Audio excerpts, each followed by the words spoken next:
everyone, and welcome back to another episode of Dad and Me. My name is Kaylee, and I am with my co-host, Pastor Brad, my dad.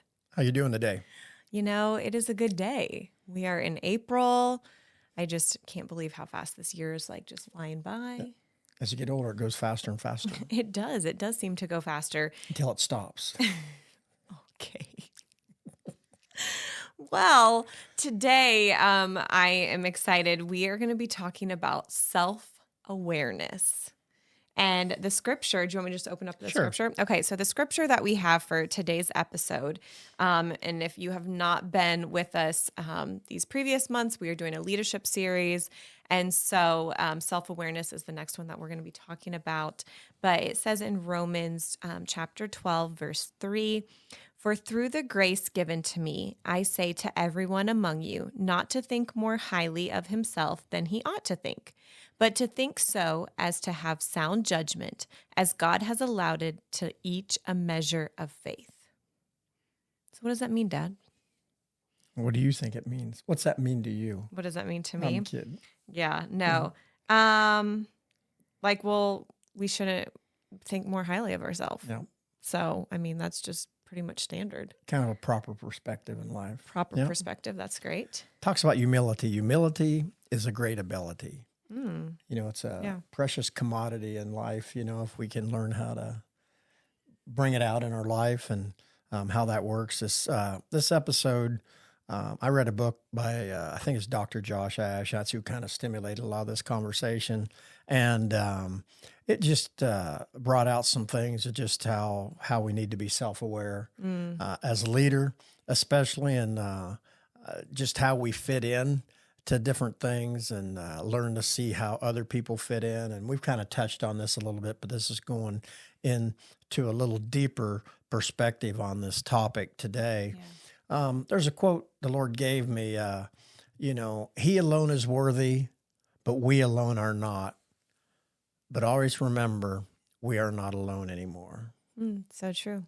That's So good. if we just remember just how dependent we need to be on God, because we cannot approach the Father without going through the Son. True. No matter how special your mama said you are, all these things, but it's only through Jesus Christ. So he alone was worthy. He was the sinless one that paid the price. And we, go through him. And so if we keep that in perspective, the pecking order, how we fit in life and how important it is that we are dependent on somebody else. And then I believe hopefully it'll give us a little more compassion for people around us and just kind of, cut them a little slack and let them see how they fit in as well as we fit in. No, that's really good. Just to be more aware of who's around you, because sometimes maybe they haven't had the same opportunities you have had, and it's not that you're better than them or not. It's just they just haven't had the exposure to that, and so they don't know.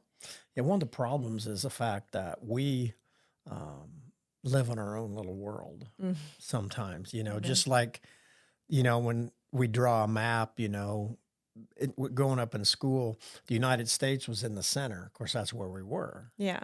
But it's hard to imagine, but the United States is not the center of the world. True. But to us it is, because that's our world. Yeah. And we each have our own little worlds that we live in. And sometimes if we lock ourselves in that own little world, we forget there's other people, out there orbiting around, shall we say, so we need to be aware of that. So what it is to be self-aware means being mindful of what is happening to you and in you. So to be aware of that, what's really going on, and being able to address that and just see how we interact with it, So it makes it points a picture of, being willing to properly assess our blind spots, our weaknesses, strengths, and abilities, And we've been over this a little bit the last few months, a little bit about different people have different strengths and different abilities. And, we kind of touched on blind spots a little bit. Everybody has them. A blind spot in your car is when you're driving, if you don't really check your side mirror or have your side mirror adjusted properly, there's a place there that cars can hide, and if you pull over, you're going to hit them. Yeah. And we all have those blind spots in our life, and being willing to acknowledge those things and just how we interact with the world around us, I think is very important. No, that's really good. And it's sometimes hard to acknowledge those blind spots. And we almost are like, oh, it's not our fault. It's their fault. Yeah. You know what I mean? Always the blame game. Yeah. Yeah. We don't want to admit we did it wrong. Yeah. So that, having that proper perspective, it's going to help us on our spiritual journey, because we're all on a spiritual journey. If we're a Christian and we're following Jesus Christ, we know what happens in the end, but it's that process of getting to the end, the growth process of the things that we go through in life that hopefully make us better. Yeah. Not bitter. You know what I'm saying? Because a lot of things we go through, there's opportunities to be made bitter in life. Yes, definitely. Get better, not bitter. Yep, that's a good one. Yeah. I think it's this T-shirt or something. Probably, yeah. Bought the T-shirt. Yeah. Yeah. In that book I was mentioning, there was I think you mentioned there was a Harvard Business Review study that found that 90% of the people surveyed thought they were self-aware, but when they actually quizzed them and tested them more, there was only 10 to 15% that actually are. Oh, wow. Those are crazy odds. I don't know about you, but sometimes we can have a elevated opinion of ourselves. Yeah, I can see that. It's good to have we talked about supernatural identity and having a confidence, but, with that confidence, you need some perspective. You need some, and reality needs to sit into a little bit of realistically of what's going on around what's going on in our life and how's it working. So, have you ever lied to yourself about things? Oh, yeah, probably. Definitely. Yeah. That I could do something and try to trick myself into doing it. Or, I feel like I think everybody has. Yeah. And so when you're self-aware, it comes to the point where you decide, I'm going to stop lying to myself, and you start to face some of those hard truths in your life. Yeah. And that's going to help you to be a better leader. I think it's going to bring some transparency. Yeah, that's true. And people can associate and identify with that. It's hard for people sometimes, I think, to follow a leader who thinks they're perfect. Yeah, that's very true. And from a recovering perfectionist, it's hard to sometimes lead. Yeah. Because there are these expectations that you do need to do everything perfect. But nobody's perfect, right? Nobody's perfect. I mean, not to make and excuses. You don't, and it's not that even anybody put those expectations on you. I don't know where they come from, but yeah. So we're going to look at a couple, 3 things or 4 maybe that are maybe some things in our life that can cause us from being self-aware. The first one is pride.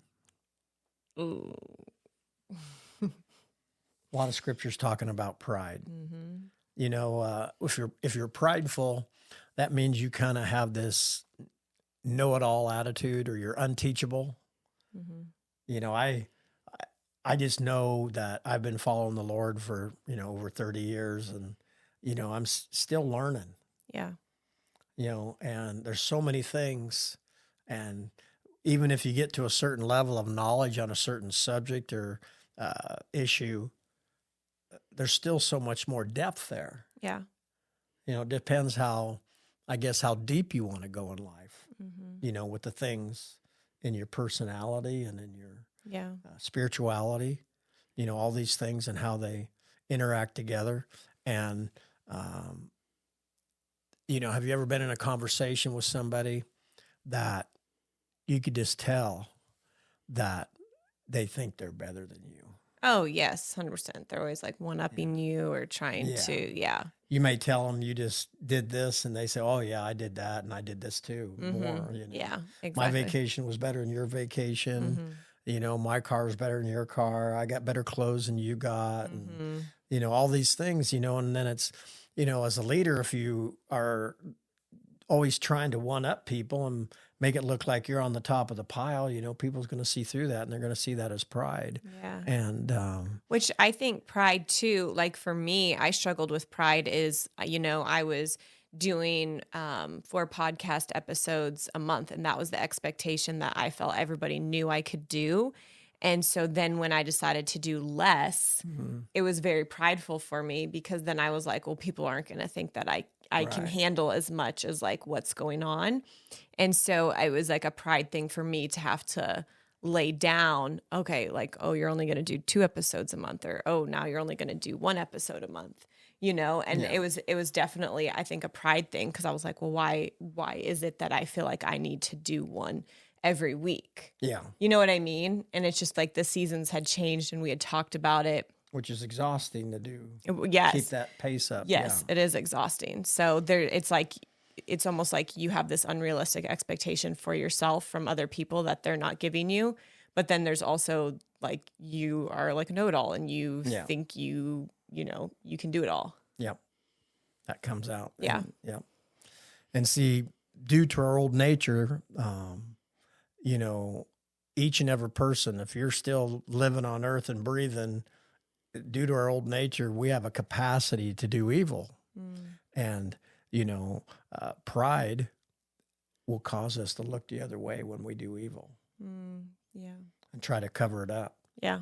or maybe try to find fault in somebody else to make us better. So, Or justify it. yeah, justify it. Well, this is why I did this. And da-da-da-da. Yeah. Yep. Very good. No, that is good. Okay. So pride. So what is another one that can keep us? Oh, I think because of the life we live, I think it's because of busyness. Most people are either running from something or to something. Yeah. And it's just a constant barrage, and they don't really take time for self-reflection. Yeah. You got to have a quiet time. You got to have some, and it's hard. If you stay up late and get up early, I mean, it's just a recipe for burnout. And missing the big picture, because you need to have some time where you can just, I believe my quiet time is, I like to do it in the morning, and I get alone with God and just kind of reflect and do some self-reflection and also just some God reflection, where I just think about him and, all the great and mighty things he's done. And when I do that, it kind of puts things in, proper perspective, that, I cannot do all things, but I can do all things through Christ who strengtheneth me, and kind of keeping that attitude in check a little bit, Yeah.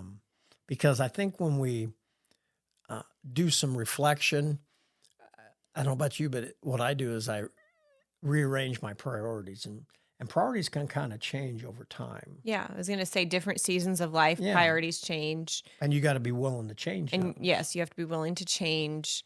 But it's amazing how I feel like there's not one season of life you're in that isn't like less busy than the other. Like, it's just your priorities change. Yeah. Like, because even as when singleness, like, people are like, oh, you have all this time to do stuff.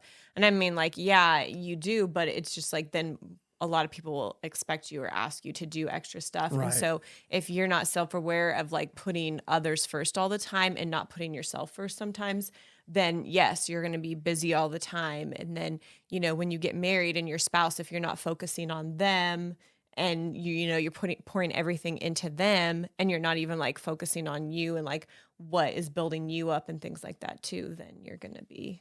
Because with that business, sometimes instead of taking time to do some self-reflection, we're going to respond to what everybody else thinks is important for us, like Yes. you're saying there. Yeah. And that's how we can get into that trap. Yeah.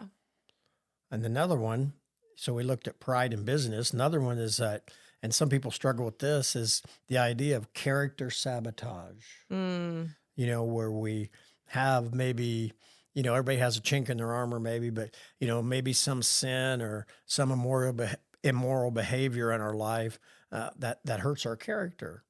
And that's going to drag it down. And like you was kind of mentioned, and we try to hide that from other people perhaps, Yeah.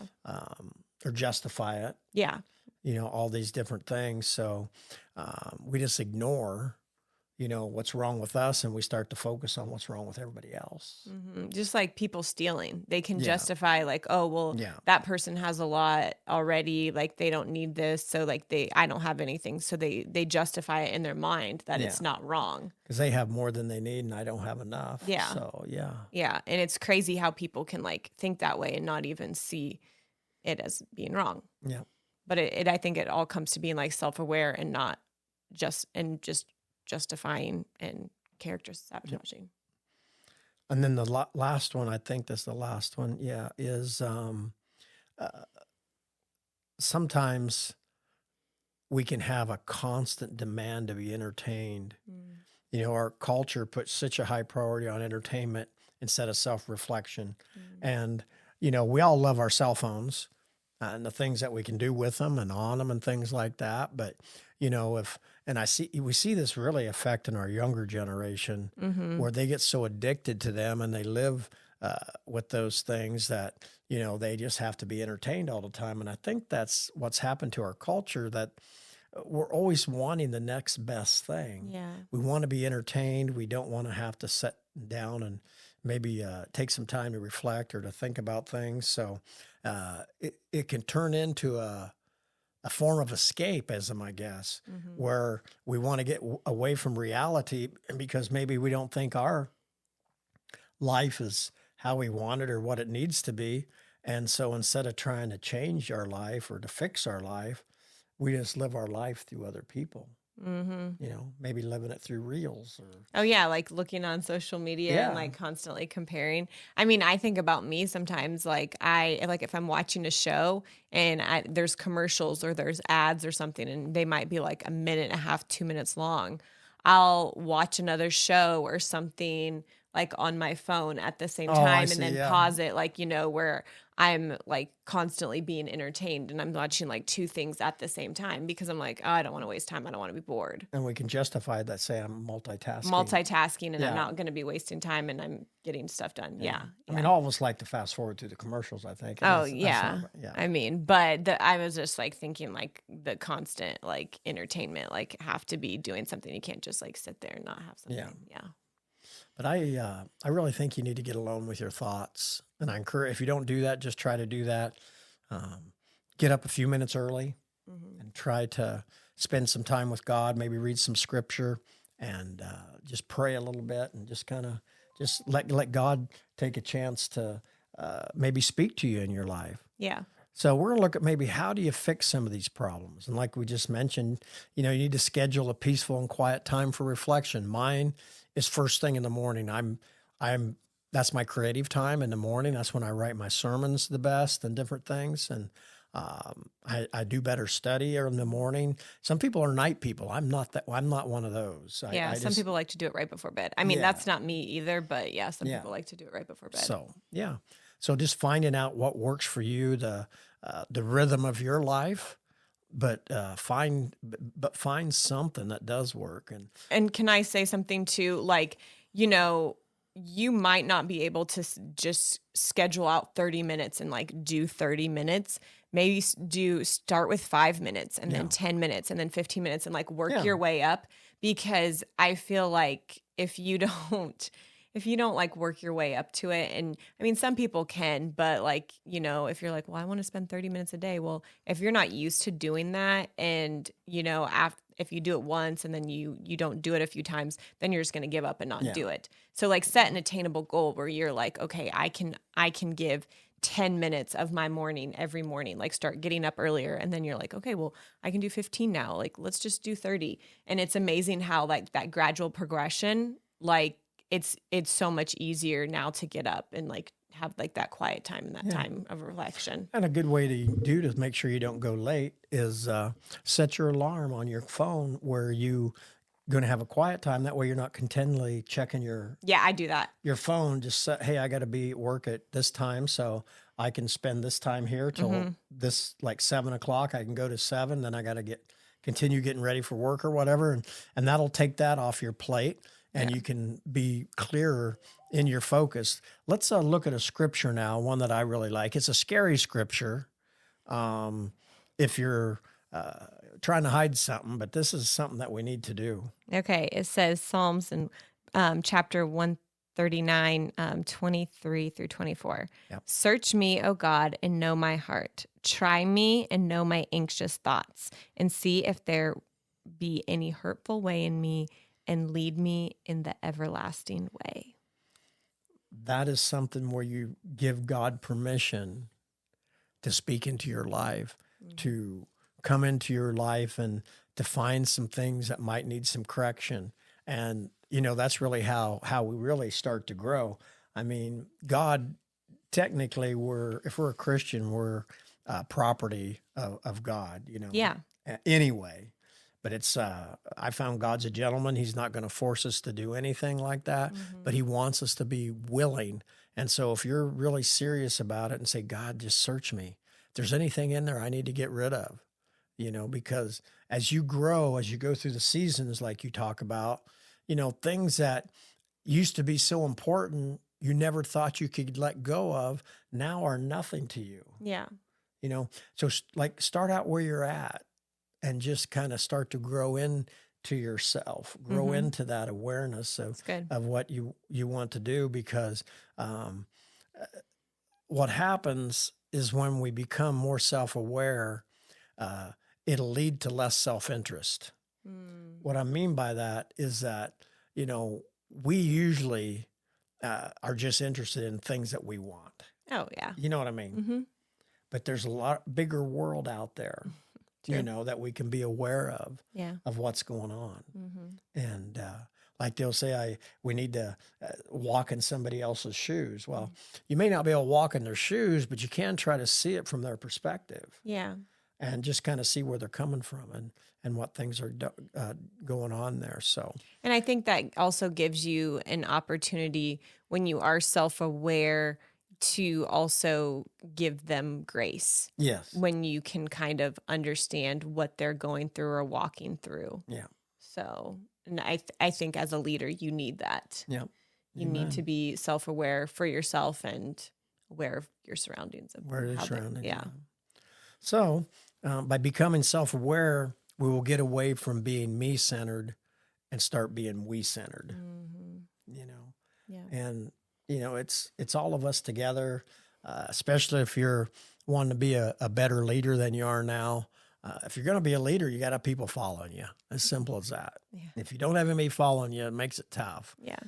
So you want to try to have a team or people that are in your tribe. Some people call it a tribe or whatever, but you want to have people, around you. So once you start putting other people first and start thinking about their needs also, I mean, you got to think about yours too. I don't want to go too far in the other ditch, but primarily we need to just see the big picture. And that's really all we need to do is when you see that big picture, how everybody enters into that picture and interacts with that picture of what's going on, it's going to make us a better, well-rounded person. And it's going to help us in all our relationships, even your relationships with your spouse or your children, whatever the case may be. Yeah, no, it's really good. It's a topic that you don't really think too much about. No. Yeah, I've never really thought about till I read that book a little Yeah. bit. And I didn't finish the whole book, but I mean, I got You were self-aware. yeah, I was when I became Yeah. Yeah. Oh, I love it. Well, this has been so good, Dad. Anything else? Or I feel like I think we kind of hit her pretty good. Yeah, I think we hit it pretty good, and kind of gave some tips of like things to be on the lookout for, and to kind of help you become more self-aware. And so, if you are not subscribed, please subscribe to this podcast. We do release new episodes every first Wednesday of the month, and can't wait for you to come back next week for another episode. Next month. Oh yeah, not next week. Self-aware. So not next week. No, next month for another episode of Dad and Me. So. All right. Bye. All right.